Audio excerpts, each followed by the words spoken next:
আসসালামু আলাইকুম রহমতুল্লাহ।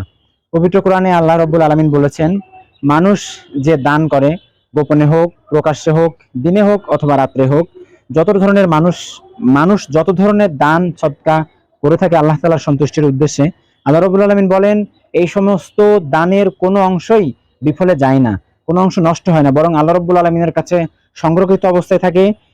কিয়ামতের দিন অথবা শেষ বিচারের দিন আমাদের প্রত্যেকের জন্য যার যার এই সংরক্ষিত আমানত তাকে যথাযথ প্রাপ্য অনুযায়ী ফেরত দেওয়া হবে। এটা পবিত্র কোরআনে আল্লাহ রাব্বুল আলামিন জানিয়ে দিয়েছেন। সুতরাং আসুন আমরা প্রত্যেকে যার যার জায়গা থেকে দান সদকা করার চেষ্টা করি। আল্লাহ রাব্বুল আলামিন আমাদের সবাইকে তৌফিক দান করুন। আসসালামু আলাইকুম ওয়া রাহমাতুল্লাহ। আসসালামু আলাইকুম ওয়া রাহমাতুল্লাহ।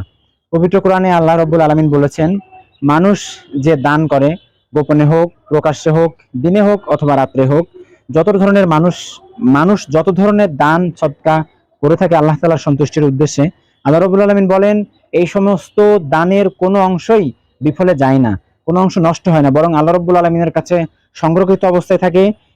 কিয়ামতের দিন অথবা শেষ বিচারের দিন আমাদের প্রত্যেকের জন্য যার যার এই সংরক্ষিত আমানত তাকে যথাযথ প্রাপ্য অনুযায়ী ফেরত দেওয়া হবে।